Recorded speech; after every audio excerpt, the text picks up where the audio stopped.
जो होमवर्क वाले समझ भेजे थे, देखे? सिर्फ देखे को स्टार्ट किया?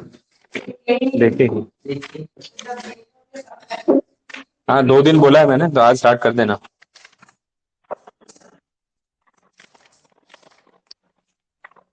चलो सम्स अभी देख लेते हैं, कंटिन्यू करते हैं। कल इलस्ट्रेशन 14 देखा था ना, पेज नंबर 556 557।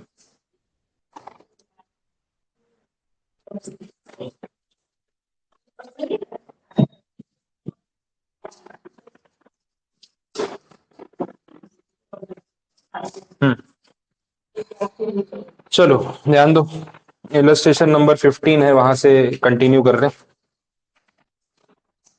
अब देखो, अब एक ही फॉर्मेट रहने वाला है, खाली वो वेट्स कैसे लेने हैं ना, वो चेंज होगा, तो इजी हो जाएगा आपके लिए। कल जो सम देखा उसमें अपन ने बुक वैल्यू को वेट्स दिया था कि भाई आपका 50 लाख रुपए का टोटल इन्वेस्टमेंट है या कैपिटल स्ट्रक्चर है, तो उसमें डेट 15 लाख का था, प्रेफरेंस शेयर 10 लाख के थे, इक्विटी 20, रिटेन्ड अर्निंग्स 5, सबका कॉस्ट ऑफ कैपिटल दिया हुआ था। तो weighted average cost of capital निकालने के लिए हमने बहुत सिंपल चीज यूज की, भाई जो भी कॉस्ट ऑफ कैपिटल दे रखा है वो सबका अलग अलग हमने देख लिया। जैसे आपको केडी दिया हुआ है, फिर प्रेफरेंस दिया हुआ है, इक्विटी था और रिटेन्ड अर्निंग्स था। बोला भाई वेट्स निकाल लो।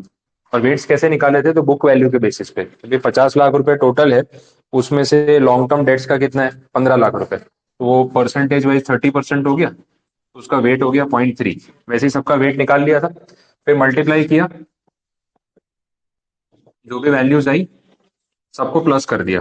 ये जो आपका अमाउंट आया, this is WACC, weighted average cost of capital. अब है ना, पास्ट एग्जाम्स वो क्रैक करके मैं कल सम्स देख रहा था, उसमें ऐसे बहुत सारे क्वेश्चन है WACC वाले, तो ये एक रिपीटेड टॉपिक है और 3-4 मार्क्स के सम्स शॉर्ट क्वेश्चन पूछे हुए हैं और लेवल इतना ही है, इससे ऊपर कुछ नहीं जा रहा है। अब बुक वैल्यू वाला क्वेश्चन हमने सॉल्व किया, अगला जो टॉपिक है वो देखो, that is market value weights. अब बुक वैल्यू और मार्केट वैल्यू में बेसिक डिफरेंस रहेगा ना। मार्केट वैल्यू का मतलब है कि कुछ ना कुछ बुक वैल्यू से अलग होगा, कम ज्यादा हो सकता है। जैसे इक्विटी की प्राइस है, तो फेस वैल्यू 100 रुपए, लेकिन मार्केट वैल्यू 110 हो सकती है, 120 हो सकती है, 90 हो सकती है, एनीथिंग। तो अगले इलस्ट्रेशन में उस पॉइंट का उन्होंने यूज किया। आप डेटा देखना, डेटा में क्या बोला है वो पहले समझो, फिर सॉल्व आपको खुद ही करना है। बोला इन इलस्ट्रेशन नंबर 14, सेम कल वाला illustration 14, assume market value of preference shares at 150%। बात समझ आई? इसका मतलब आपको प्रेफरेंस शेयर्स की वैल्यू कितनी दे रखी है बैलेंस शीट में, 10 लाख। इलस्ट्रेशन 14 में देखो, 10 लाख रुपए है प्रेफरेंस शेयर की वैल्यू, और उन्होंने बोला उसकी मार्केट वैल्यू कितनी अज्यूम करनी है, 150%। तो 10 लाख का 150% करोगे तो कितना हो जाएगा, 15 लाख, 1.5 टाइम्स। ठीक है, प्रेफरेंस शेयर्स की फेस वैल्यू या बुक वैल्यू जो है वो 10 लाख रुपीज है, लेकिन उन्होंने बोला कि मार्केट वैल्यू इसकी 150% होगी, मतलब 1.5 गुना होगी, तो कितनी हो जाएगी, 15 लाख रुपीज। वैसे ही इक्विटी वाले केस में देखो, equity and retained earnings will be calculated at 160%। जो वैल्यू दी है उसका 160%। और जो डिबेंचर्स हैं उनको कैसे कैलकुलेट करना है, एट पार। समझ आया? तो इस तरीके से आपको वैल्यूएशन निकालनी है और फिर उसके बेसिस पे कैलकुलेशन करना है। अब देखो एग्जिस्टिंग क्या था और क्या बनेगा, कंपैरिजन समझो।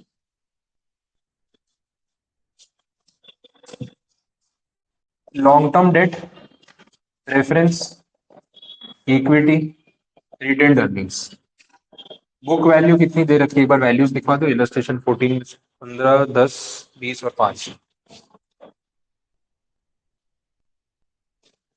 ये वैल्यूज तो ओरिजिनल दे रखी है, बट यहाँ पे उन्होंने बोला मार्केट वैल्यू यूज करनी है, और मार्केट वैल्यू कितनी होगी वो इन्फॉर्म किया हुआ है। जो डेट है वो तो उतना ही रहेगा एट पार, तो इसकी वैल्यू वही की वही रहेगी।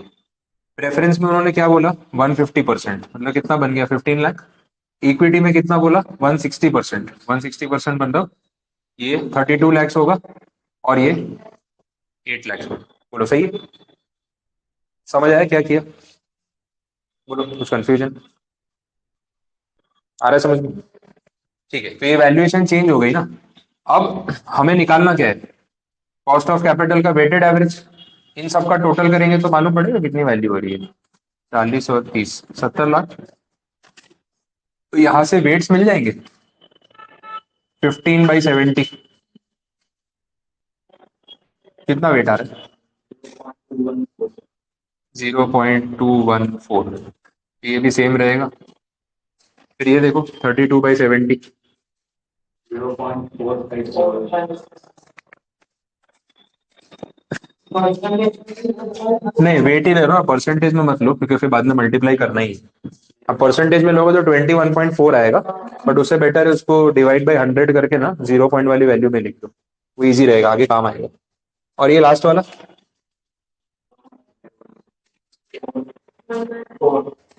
114, ठीक है, ये सही है। रेट्स आ गए। अच्छा, कॉस्ट ऑफ कैपिटल जो है वो आपको सबकी दे रखी है। कॉस्ट ऑफ डेट 4%, 12%, 15%, और ये भी 15%, सही है।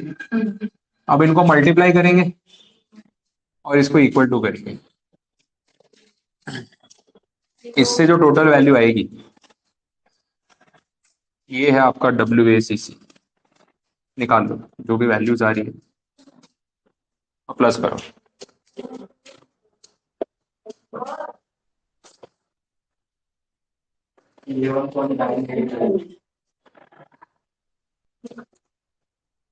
11.989। 2 डेसिमल पे राउंड ऑफ कर देता हूँ। Percentage approx 12%। बाकी सब भी गिन लो।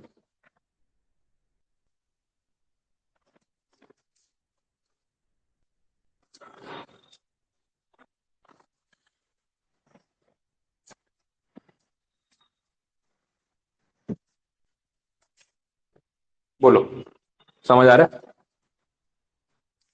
ये हो गया मार्केट वैल्यू मेथड।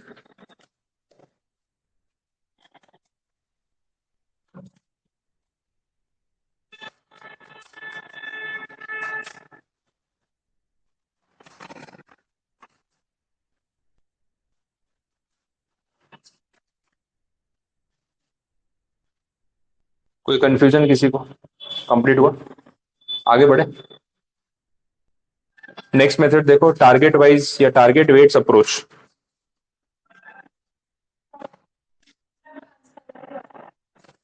कितना आ रहा है आपका? ये वाला 10.277 नहीं, उनका आंसर भी 12 के अराउंड ही है। कहीं कुछ वैल्यू में मिस्टेक हुई है फिर।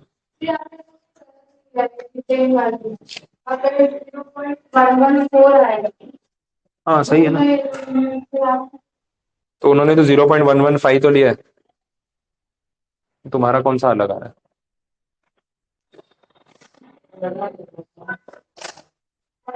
एक एक वैल्यू चेक कर लो। ये चारों वैल्यू सही है।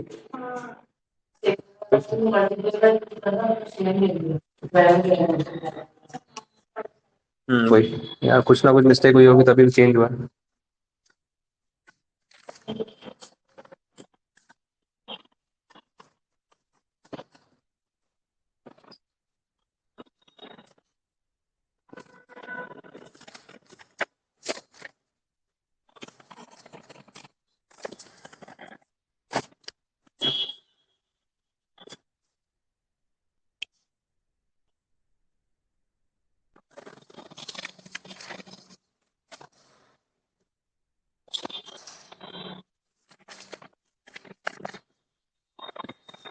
कंप्लीट, आगे बढ़े। नेक्स्ट क्वेश्चन देखो, 16th वाला। टारगेट वेट अप्रोच मैं समझा देता हूँ, सॉल्व आपको ही करना है। इसमें अगेन इन्होंने इलस्ट्रेशन 14 को ही बेस लिया है। टारगेट वेट का मतलब है कि हम कौन सी चीज को कितना वेट देना चाहते हैं आइडियली। मतलब जैसे ये आपका एक्चुअल बुक वैल्यू है ना, तो सबको कुछ ना कुछ वेट्स असाइन करने। बुक वैल्यू मेथड में हम इसी को प्रोपोर्शनेटली यूज कर लेते थे। मार्केट वैल्यू में इसकी मार्केट वैल्यू निकाल के फिर उसको वेट्स के तौर पे यूज कर रहे थे। टारगेट वेट्स में उन्होंने ऐसा बोला है कि अगर कंपनी को अपना कैपिटल स्ट्रक्चर डिसाइड करने की फ्रीडम मिले तो वो डेट को कितना वेट देना चाहेंगे, प्रेफरेंस को कितना, इक्विटी को कितना और रिटेन्ड अर्निंग्स को कितना। ये तो एक्चुअल नंबर है ही, लेकिन वो किसको कितनी इंपॉर्टेंस देना चाहते हैं, दैट इज देयर टारगेट, कि भाई इतना हमें अचीव करना है कि भाई टोटल 100% में से सपोज डेट 25% से ज्यादा नहीं होना चाहिए, प्रेफरेंस 10% से ज्यादा नहीं होनी चाहिए, इक्विटी 50% होनी चाहिए, रिटेन बाकी का होना चाहिए, उस तरीके का कुछ टारगेट। तो इन्होंने वो टारगेट आपको क्वेश्चन में दे रखा है, देखो डेटा पढ़ो इलस्ट्रेशन 16 का। The firm believe that it's optimal capital structure, optimal मतलब बेस्ट जो भी हो सकता है, is consisting of 40% debt, 10% preferences, 35% equity and 15% retained earnings. तो ये बुक वैल्यू का भी यहाँ कुछ काम नहीं रहेगा, वैसे मार्केट वैल्यू का भी कुछ काम नहीं रहेगा। और वेट्स कितने होने चाहिए आइडियली, वो उन्होंने ऑलरेडी आपको बता दिए। उन्होंने बोला कि अगर हमें मौका मिले हमारा कैपिटल स्ट्रक्चर डिजाइन करने का आइडियली, तो हम लोग ना डेट 40% से ज्यादा नहीं लेंगे, आइडियल टारगेट दे रखा है।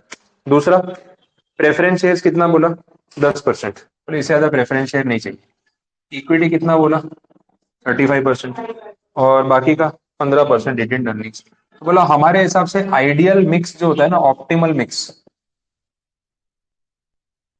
वो ये होना चाहिए।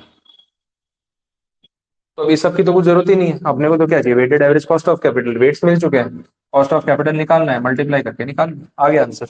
उससे ज्यादा कुछ करना नहीं है, ठीक है, ये कंडीशन है बस। तो ये टारगेट वेट अप्रोच हो गया। देखो कितना सिंपल है, बेस तो एक ही है, आप इसको मल्टीप्लाई कर लो, प्लस कर लो, आंसर आ गया। कर लो, सॉल्व करके कंप्लीट करो, फिर देखते हैं। 10.3, ओके। क्रैकर में से बहुत सारे सम्स है वेटेड एवरेज निकालने के, तो अच्छी प्रैक्टिस हो जाएगी। वही सारे मैंने होमवर्क में दिए हुए हैं।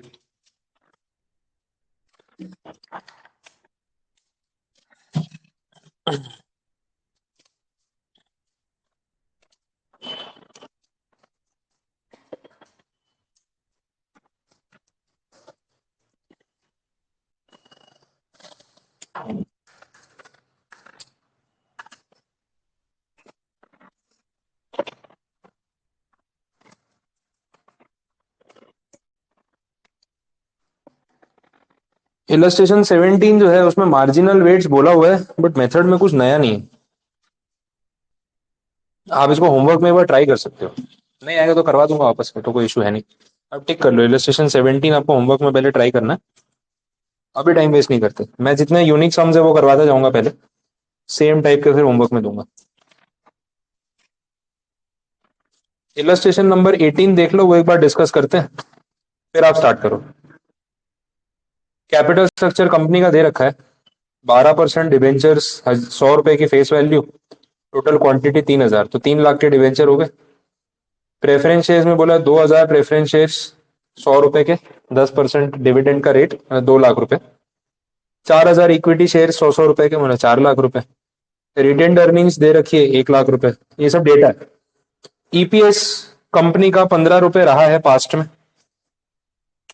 शेयर्स जो है वो मार्केट में बुक वैल्यू पे बिकते हैं, 100 रुपए का शेयर है तो 100 रुपए में बिक रहा है, या रिटेन्ड अर्निंग्स के साथ साथ आप उसकी मार्केट प्राइस निकाल सकते हो, थोड़ा फर्क आएगा।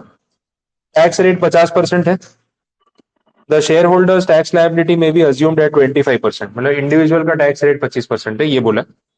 Find out the weighted average cost of capital, ठीक है। चलो देखते हैं, मैं बताता जाता हूँ, वैसे आप कर लो।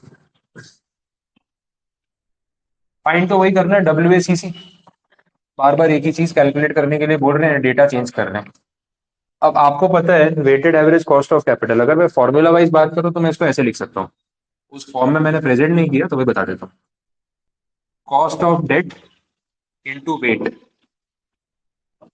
Cost of equity into weight, cost of preference into weight, और अगर कॉस्ट ऑफ रिटेन्ड अर्निंग्स भी दे रखा हो तो वो भी यूज कर सकते हैं। इन सबका total, that is weighted average cost of capital. अभी तक आपने यही किया हर सब में, बट मैंने इस फॉर्म में लिखा नहीं था, तो जस्ट प्रेजेंटेशन के लिए बता रहा हूँ।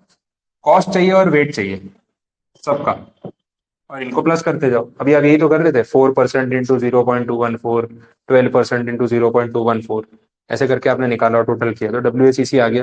अब यहाँ पे इस सम में वही चीज करनी पड़ेगी।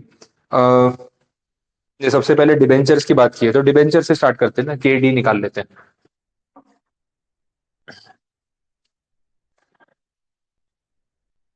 टोटल कैपिटल स्ट्रक्चर कितना है वो भी आपके सामने, 3 लाख, 2 लाख, 4 लाख और 1 लाख। टोटल कितना हो गया, ये 6 और 4, 10 लाख हो गए। तो टोटल कैपिटल स्ट्रक्चर है।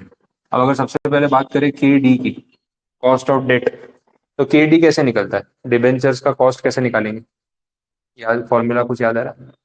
डेट में टैक्सेशन का कुछ बेनिफिट मिलता है, टैक्स सेविंग होता है, इंटरेस्ट पे करते हैं तो होता है। तो KD का फॉर्मूला स्टार्टिंग में पढ़ा था, इंटरेस्ट इंटू 1 - टैक्स, तो वही लगेगा। ठीक है, तो उतना पार्ट तो कैलकुलेट करें।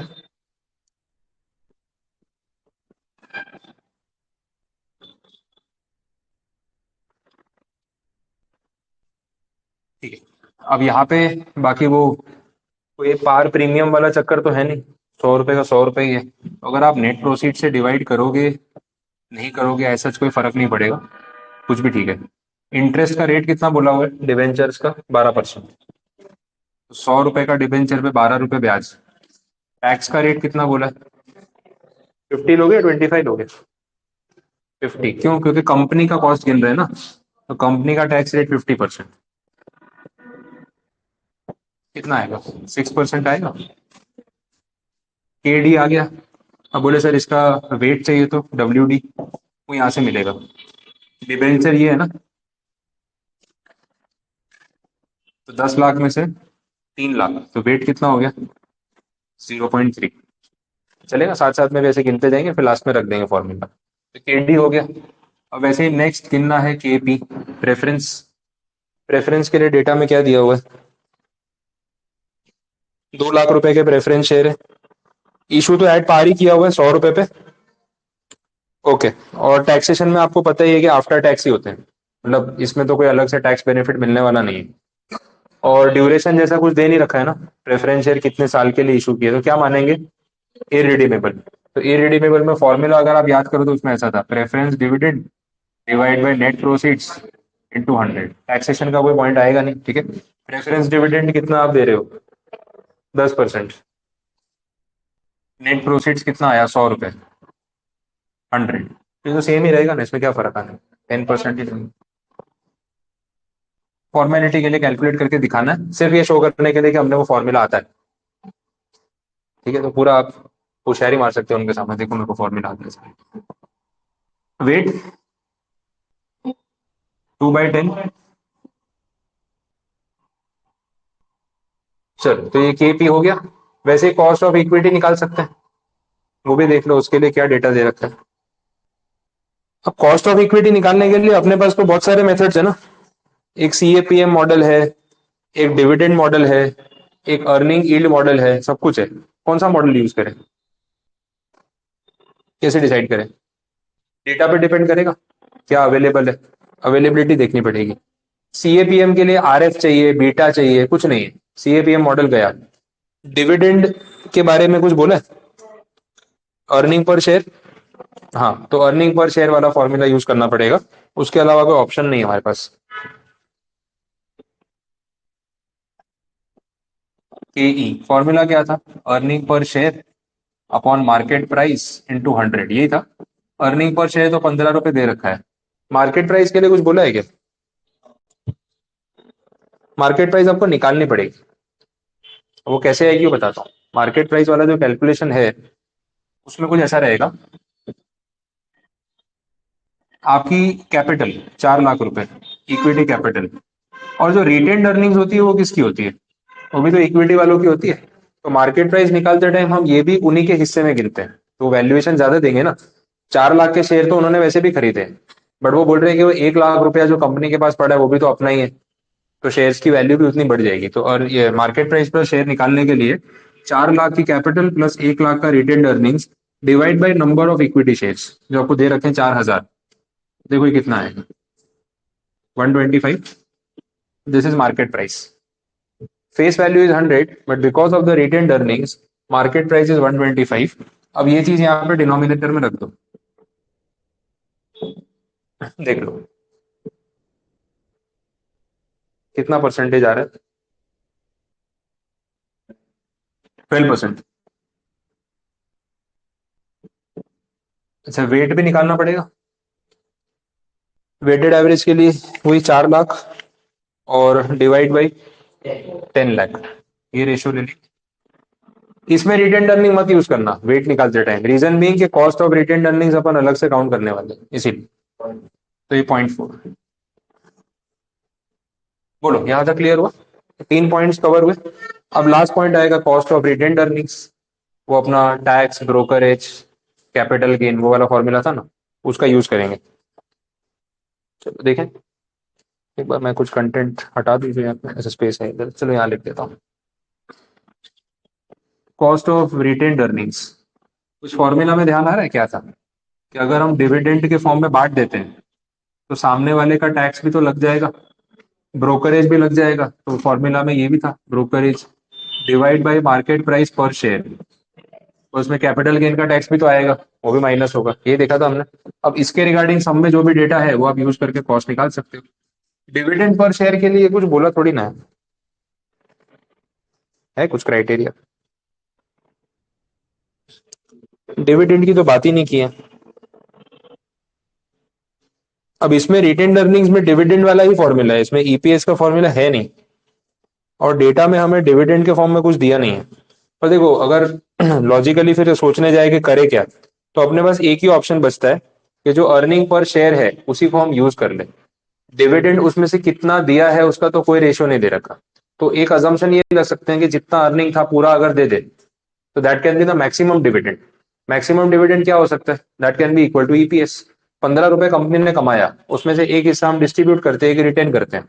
कोई बोले डिविडेंड ज्यादा से ज्यादा कितना दे सकते हैं, जितना कमाया पूरा, दैट इज 15 रुपीज। अब क्योंकि फॉर्मूला में सिर्फ डीपीएस ही अवेलेबल है अपने पास, ईपीएस का कोई फॉर्मूला है नहीं इसमें, पर सब में डिविडेंड दिया हुआ नहीं है, तो मैं एक अजम्पशन लेके चल सकता हूँ कि पूरी अर्निंग अगर हम दे दें तो उससे मैक्सिमम तो कुछ ऑप्शन नहीं है। तो आप इसमें नोट मेंशन कर सकते हो कि as dividend is not specified we are assuming that the entire retained earnings और the entire earning per share is paid as dividend, वो एक ऑप्शन है। ठीक है, तो अगर पूरा 15 रुपए हम दे देते हैं कि भाई पूरा 15 रुपए रिटेन किया था, देने की बात कर रहे हैं, तो उसी को फिर डिविडेंड पर शेयर या डिस्ट्रीब्यूटेबल अमाउंट मानना पड़ेगा। अब इसमें जो टैक्स लगेगा वो कौन सा लगेगा, न्यूमरेटर में, ऊपर ऊपर डिनोमिनेटर सॉरी न्यूमरेटर में वो 25% वाला लगेगा या 50% वाला लगेगा, 25, क्योंकि इंडिविजुअल को पे करना पड़ेगा तो 25, तो 1 - 0.25। डिनोमिनेटर में मार्केट प्राइस, मार्केट प्राइस तो जो अपन ने कैलकुलेट किया वही लेंगे ना, ये वाला 125 रुपए। कैपिटल गेन के टैक्स का कुछ डेटा दे रखा है क्या सामने, कॉर्पोरेट टैक्स अवेलेबल है, इंडिविजुअल टैक्स अवेलेबल है, कैपिटल गेन का टैक्स अवेलेबल नहीं है, तो नहीं है तो फिर 0 अज्यूम करना पड़ेगा, फिर कोई टैक्स नहीं लगेगा। तो 1 - 0 लोगे तो 1 ही आने वाला है। अब ये निकाल के देख लो कितना परसेंटेज आ रहा है, देखो काउंट करो परसेंटेज में कितना आ रहा है बता दो। ये होगा 15 × 0.75 डिवाइड बाई 125 × 100। बोलो 9%।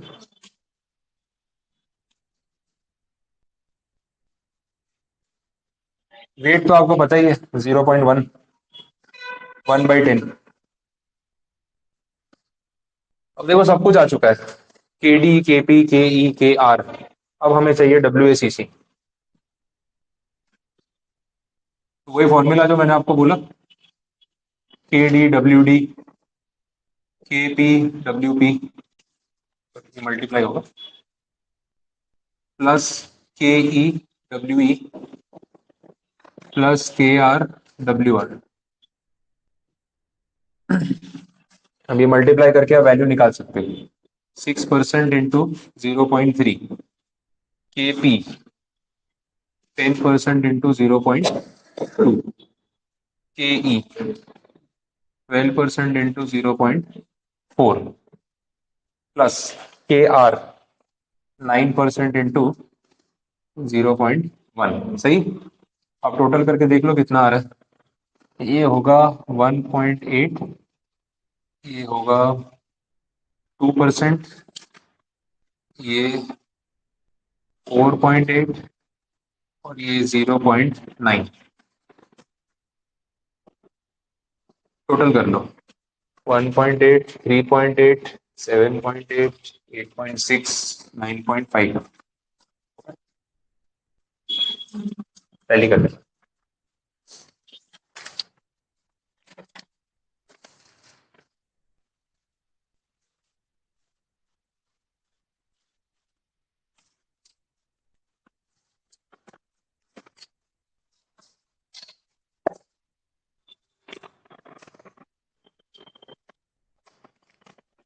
बोलो, कोई कंफ्यूजन? समझ आया यहाँ तक? हाँ, तो ये आपका इलस्ट्रेशन नंबर 18 जो है वो इसके साथ पूरा कंप्लीट।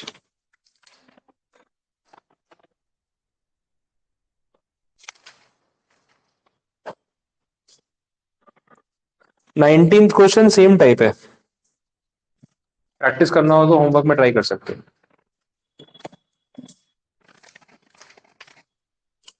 ठीक है, और टिक कर लो। उसके बाद जो मार्जिनल कॉस्ट ऑफ कैपिटल का कंसेप्ट है वो एक बार डिस्कस कर लेते हैं। उसका भी कुछ सम दे रखा है, देखते हैं क्या बोला है। देखना नेक्स्ट पेज पे, पेज 562। बोला marginal cost of capital can be defined as the cost of additional capital introduced in the capital structure, since we have assumed that the capital structure can vary according to the changing requirements of the firm। वो तो implied है। तो बोला अगर हम already business चला रहे हैं तो हमारी कैपिटल है और कैपिटल लेके आ रहे हैं, तो that addition is called marginal capital. Add on होता है वो, इंक्रीमेंटल होता है वो। अब इसमें जो कैपिटल स्ट्रक्चर में वेरिएशन आएंगे वो रिक्वायरमेंट के हिसाब से हो सकते हैं। कुछ इलस्ट्रेशन में आपको समझाने की कोशिश की है, डेटा एक बार देखें तो समझ आएगा। Let us assume that the capital structure of the firm has been expanded by an addition to various components. The addition has been rupees 2000 lakhs for debt, 1000 lakh for preference, 2000 lakh for equity and 6000 lakh for retained earnings। तो ऐसे ही दिख रहा है। The cost of each component of the capital structure after addition would be the weighted average of the old and the new values of the component। Okay, old और new values दोनों का weighted average लेना है जब आप यहाँ पे calculation करोगे। ओके, ठीक है। अब डेटा देख लो नीचे। अब क्योंकि एडिशन कितना हुआ वो तो आपको बताया है कि हमने डेट के नाम पे 2000 रेज किया, 2000 लैक्स। बट एग्जिस्टिंग डेट क्या था वो आपको कहां से पता चलेगा? वो नीचे टेबल में से पता चलेगा। अब देखो एग्जिस्टिंग डेट है 4000, जिसका कॉस्ट ऑफ कैपिटल कितना था? 14% इंटरेस्ट रेट। आपने और 2000 रेज किया, उसका कॉस्ट ऑफ कैपिटल कितना है? 16%। मार्केट के टाइमिंग के हिसाब से रेट में वेरिएशन है। अब इन्होंने बोला है कि आप जब इसका एवरेज करोगे तो आपको लेना पड़ेगा वेटेड एवरेज। निकाले 4000 14% पे, 2000 16% पे, तो कुछ वेटेड एवरेज निकलेगा इसका। सिंपल एवरेज निकालना होता तो क्या करते? 14% प्लस 16% डिवाइड बाई 2। बट ऐसा नहीं, आपको वेट्स लेने पड़ेंगे। तो वेट्स कितने आएंगे और कैसे कैलकुलेट होगा वो एक बार देख लेता हूँ। टैली भी हो जाएगा आंसर इनके साथ और पता भी चल जाएगा।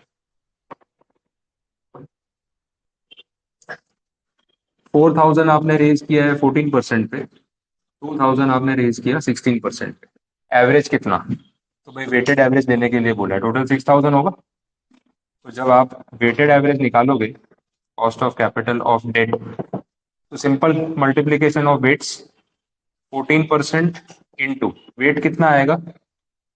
4000 divided by 6000, that is the wait.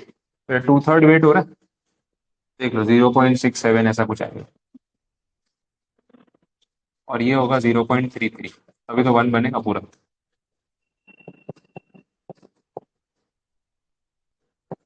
Calculate करके देखो एवरेज कितना हो रहा है। 14% का टू थर्ड और 16% का वन थर्ड, दोनों को मिलाकर प्लस करो, इनसे मैच हो रहा है।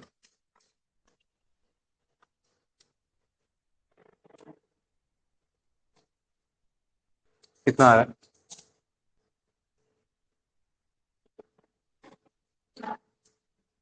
आया।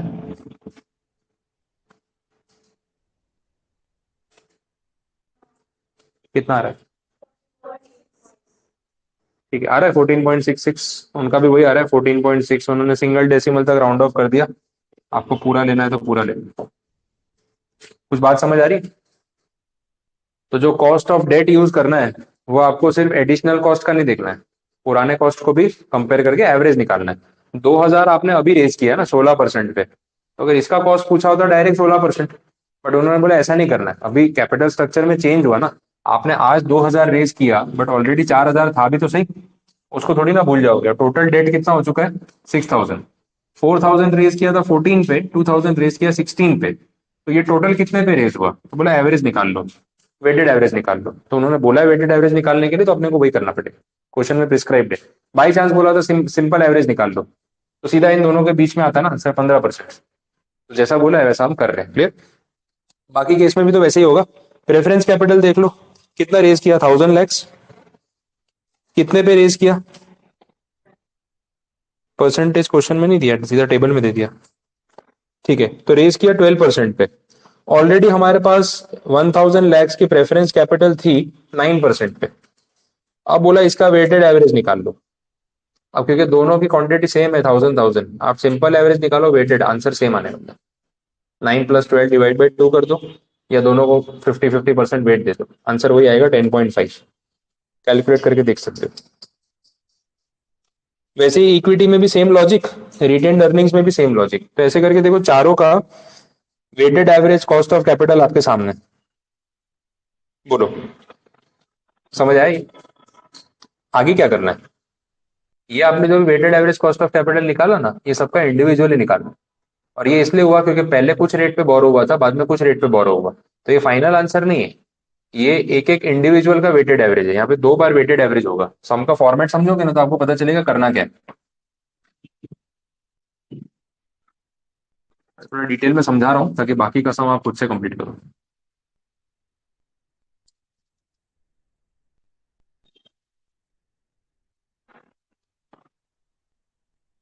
उन्होंने यहाँ पे ऐसा बोला है कि आपने ना डेट के फॉर्म में पैसा उठाया, रेफरेंस के फॉर्म में पैसा उठाया, इक्विटी के फॉर्म में, और आपके पास कुछ रिटेन्ड अर्निंग्स भी है। अब नॉर्मली अगर आपने फंड रेजिंग किया है फर्स्ट टाइम, तो फिर कोई प्रॉब्लम था ही नहीं। जिस फॉर्म में आपने पैसा उठाया वो दिया हुआ है, 2000, रेफरेंस का 1000, इक्विटी वाले का 2000, और आपके पास रिटेन्ड अर्निंग्स कितनी पड़ी है? 6000। ये सब एडिशन है। अब अगर यही डेटा होता तो कोई प्रॉब्लम नहीं था ना, सबका आपको कॉस्ट ऑफ डेट और वो सब निकाल लेते आप, केडी निकाल लेते, के पी, के ई, के आर, और इसके बेसिस पे आपको वेट्स भी मिल जाते, उसका भी प्रॉब्लम नहीं था। अभी तक हर समय यही तो कर रहे थे। यहाँ पे बोला यहाँ पे बात इतने पे खत्म नहीं होगी। यहाँ पे ये जो है ना, ये मार्जिनल है, this is additional capital. Original भी थी आपके पास, समझे? ओरिजिनल कितनी थी? डेट में 4000 ऑलरेडी उठा रखे थे, प्रेफरेंस में 1000, इक्विटी में 1000, और रिटेन में 4000। तो ये तो एग्जिस्टिंग था ना ऑलरेडी। अच्छा, ये जिस रेट पे उठाया था वो रेट इससे अलग हो सकते हैं, तो इसका जो कॉस्ट है वो अलग है और इसका कॉस्ट अलग है। बात समझ आ रही है? अब हमें चाहिए पूरे कैपिटल स्ट्रक्चर का weighted average cost of capital, पूरे का टोटल। तो वो कैसे होगा? 2 स्टेप में होगा। अब क्योंकि डेट ऑलरेडी 2 बार उठाया है, तो पहले इसका एवरेज भी तो करना पड़ेगा। वो अभी आपने किया, वो जो निकाला ना केडी में 14.6, उसको भी तो अपने नाम दे रहे थे वेटेड एवरेज, पर वो वेटेड एवरेज किसका था? सिर्फ डेट लेवल पे था। फिर वैसे ही आपको प्रेफरेंस में भी करना पड़ेगा, यहाँ पे भी वेटेड एवरेज, तो आएगा आपका फाइनल केपी। फिर आपको यहाँ पे भी वेटेड एवरेज करना पड़ेगा, तो जाके आएगा केई, और यहाँ पे भी वेटेड एवरेज करना पड़ेगा, तो आएगा कॉस्ट ऑफ रिटेन्ड अर्निंग्स। बात समझ आई? तो ये वैल्यूज आपकी आ जाएंगी, जैसे 14.6 आई, फिर प्रेफरेंस वाले में 10.5, एक बार नंबर इनके यूज कर रहा हूँ, फिर ये 18.34, 18। तो ये जो है ना, आप इसको वेटेड एवरेज का नाम दे रहे हो वो ठीक है, लेकिन ये पूरे कैपिटल स्ट्रक्चर का वेटेड एवरेज नहीं है, ये खाली डेट का वेटेड एवरेज है। ये सारे अपने आप में वेटेड एवरेजेस हैं, बट इंडिविजुअली। और हमें आंसर में क्या चाहिए? पूरी कंपनी का वेटेड एवरेज। समझ आया? वो कैसे निकलेगा? ये वेट्स आ चुके हैं या ये कॉस्ट आ चुकी है, इसके साथ वेट्स मल्टीप्लाई करने पड़ेंगे। समझ आ रहा है? अब वेट्स मिलेंगे कैसे वो भी समझो। ये दोनों को करना पड़ेगा टोटल, 4000 और 6000, तो टोटल डेट कितना? सॉरी 2000, टोटल डेट कितना? 6000, प्रेफरेंस टोटल कितना? 2000, इक्विटी टोटल कितनी 3000 और रिटेन्ड कितना 10,000, ये टोटल हो जाएगा कितना 21,000। इसमें से जो आएगा ना वो वेट निकलेगा 6/21, 2/21, 3/21, 10/21, ये होंगे वेट्स। और फिर जब आप इनको मल्टीप्लाई करोगे तो उससे जो एक फाइनल आंसर आएगा उसको अपने बोलेंगे weighted average cost of capital. बात समझ आ रही? ऐसे चलना पड़ेगा। इसमें कुछ नहीं किया उन्होंने, मार्जिनल बोला है ना, तो मार्जिनल का मतलब क्या होता है, एक्स्ट्रा पैसे उठाए, मतलब ऑलरेडी कुछ था और उठाया, तो खाली इसका थोड़ी कैलकुलेशन करोगे, जो नया कैपिटल स्ट्रक्चर बनेगा उसका करोगे ना कैलकुलेशन। तो this is the new capital structure, ये टोटल है, ये टोटल डेट है, ये टोटल प्रेफरेंस है, ये टोटल इक्विटी है, टोटल रिटेन्ड अर्निंग्स है। तो होना तो इसके बेसिस पे ही चाहिए। तो वेट्स तो आपको यहाँ से डायरेक्टली मिल जाएंगे ये रहे, लेकिन कॉस्ट ऑफ कैपिटल, अच्छा अगर यहाँ पे ये जो डेट है जैसे दिस इज 4,000 प्लस 2,000, अगर ये भी 16% पे उठाया होता और ये भी 16% पे, तो कोई मुसीबत थी? तो डायरेक्ट आप केडी 16% ले सकते थे यहाँ पे। बट बोला कि भाई 6,000 का टोटल उधार है, उसमें से 4,000 हमने 16% या 14% पे उठाया था, 2,000 हमने 16% पे उठाया था। तो अब केडी कैसे निकाले, तो उसका एवरेज ही करना पड़ेगा। उसका एवरेज कैसे करना है, वेटेड एवरेज करना है। तो वेटेड एवरेज करते टाइम ये वेट्स यूज किए और वेटेड एवरेज निकाला जो आपके सामने है। तो इन एवरेजेस को बाद में यूज करेंगे जब कंपनी का पूरा कॉस्ट ऑफ कैपिटल का एवरेज निकलेगा। तो दो स्टेप में काम हो रहा है और कुछ भी नहीं। अब क्लियर हो रहा है, समझ आ रहा है? देख लो क्वेश्चन एक बार। तो सेकंड टेबल में आपको जो वेट्स दिख रहे हैं ना, वो कहाँ से आ रहे हैं वो आपको समझना है। वो ये है, देख लो 6/21 होगा शायद 28.57% हो रहा है, टैली कर लो 6/21 करके देखो, आ रहा है? वो ये रहा 6/21, दैट इज 28.57। ठीक है, वैसे बाकी की वेट्स भी अपने आप आ जाएंगे।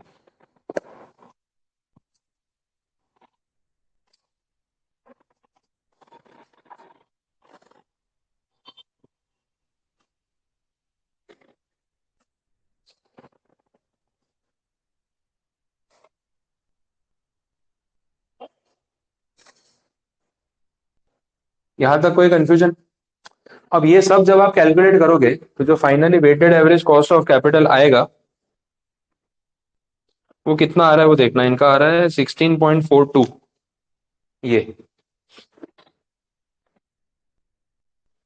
This is revised weighted average cost of capital after additional borrowings वैसा।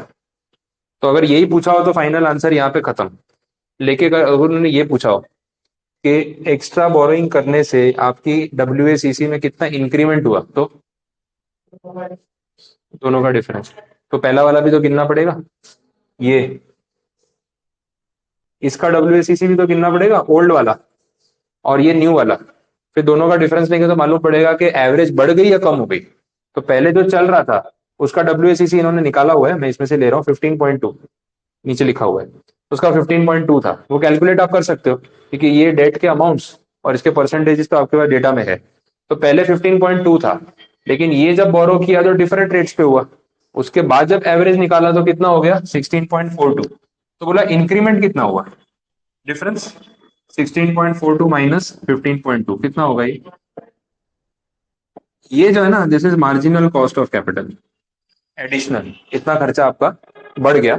रीजन पता है क्या है, ये वाला सारा बोरोइंग महंगे रेट पे हुआ है, इस वजह से बढ़ गया। देख लो, पुराना रेट डेट का 14% था, नए वाले का 16 हो गया, प्रेफरेंस 9 था 12 हो गया, इक्विटी 15 से 20 हो गया, रिटेन 18 का 18 ही रहा। ओवरऑल आप देख रहे हो सब में रेट बढ़ा है, तो एवरेज तो बढ़ना ही था ना। बात समझ आई? तो मार्जिनल कॉस्ट जो है वो आपकी इतनी है, एक्स्ट्रा हो गई because of these new borrowings वैसा। तो ये प्रैक्टिकल अप्रोच है। ये सम एक बार वापस से लिख के सॉल्व करना पूरा स्टेप बाय स्टेप जैसे ये करवाया, तो आपको समझ आएगा कहाँ से कहाँ जाना है। और ये अकेले बैठ के लिखोगे ना घर पे, तभी आपका दिमाग चलेगा। अभी मैं बोल रहा हूँ तो आधा ध्यान मेरे बोलने पे, और बाकी आप खुद सोच रहे हो क्या रिलेट हो रहा है क्या नहीं हो रहा, बट घर पे लिखोगे तो आपको क्लैरिटी आएगी कैसे हो रहा है कैसे। ले लो फोटो ले लो, चलेगा।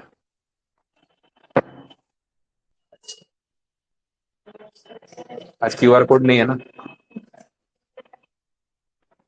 कोई भी एक अच्छा फोटो लेके डाल दो ग्रुप में।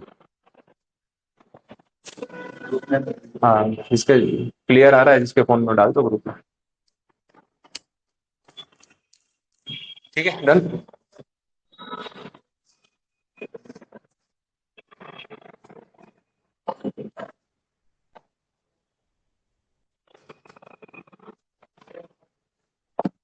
कंप्लीट। तो ये illustration number, sorry, marginal cost of capital वाला टॉपिक जो है वो अपना कंप्लीट है। अब जो एक्सरसाइज वाले केस स्टडीज बचे हैं ना, एक बार से गो थ्रू कर लेते हैं, मुझे लग नहीं रहा उसमें कुछ नया बाकी है, तो आपके हिस्से में आने वाला है। हाँ, क्योंकि सेम सम है तो फिर क्या करवाऊंगा मैं, टॉपिक्स तो सेम ही है। तो ये चारों सम आपको पहले अटेम्प्ट करके आने, इसमें मेरा काम नहीं है। घर पे जितने सम करने का मौका मिल रहा है ना, वो आपके लिए अच्छा है, बिकॉज यहाँ पे मैं हर एक सम करा सकता हूँ, हो भी जाएगा, फिर आपको लगेगा समझ में आ गया। बट जब मैं आपको एक सम उसके बाद दूंगा ना कि आप अकेले बैठ के सॉल्व करो, तो दिमाग नहीं चलेगा, क्योंकि वो तो चलाया नहीं ना आपने, अभी तो मेरा बोला हुआ सुन रहे हो, आपने खुद कहाँ सोचा कि मुझे सम करना हो तो कैसे स्टार्ट करना है, क्वेश्चन को कैसे इंटरप्रेट करना है। वो मौका आपको इन्हीं सम से मिल रहा है। तो जितने सम घर पे करने को मिल रहे हैं वो उल्टा अच्छा है आपके लिए, ताकि एग्जाम में फिर दिमाग चले। तो यहाँ पे सारे सम सेम टू सेम भी कराता जाऊंगा, एक के बदले 2 घंटे बैठ जाएंगे, हो जाएगा। लेकिन होमवर्क वाली चीज यहाँ कराऊंगा ना, तो आपका फिर एग्जाम में दिमाग नहीं चलेगा कि मुझे अकेले बैठ के कैसे सोचना है, फिर आप डिपेंड करोगे, वो बता दे तो मैं कर लूँ। जैसे मैंने समझाया फिर आपने कर लिया, वो अलग चीज है। बट ये सम्स आपको सेम टाइप के हैं, तो घर पे बैठ के ट्राई करो, प्रैक्टिस के लिए अच्छे। टेबल कौन से बनाने हैं, कितने कॉलम्स बनाने हैं, स्पीड कितनी मेंटेन करनी है, वो सारी चीज पता चलेगी। बस, तो चैप्टर वैसे तो कंप्लीट है, इसमें मैंने एक ही टॉपिक बाकी छोड़ा है आपका, वो ग्रोथ वाला, जिसमें ग्रोथ अनइवन है, पेज 553 पे, इलस्ट्रेशन 11 वाला। वो अभी मैं नहीं करवा रहा हूँ, क्योंकि वो डिविडेंड वाला पॉइंट है ना, मुझे थोड़ा डिविडेंड डिसीजन का चैप्टर करवा लेने दो, उसके बाद इस पे आएंगे। तो अभी करवाने जाऊंगा तो वो नहीं बैठेगा, बिकॉज डिविडेंड का बेस अपना बाकी है, तो उस चैप्टर के बाद देख लेंगे, तब उसको रिलेट कर लेंगे। तो अभी चैप्टर जो करवाना था कंप्लीट है। अब कल से अपने वो क्रैकर के सम्स देखने हैं, जो होमवर्क के अलावा बाकी के हैं, वो यहाँ पे कंप्लीट करेंगे, ठीक है।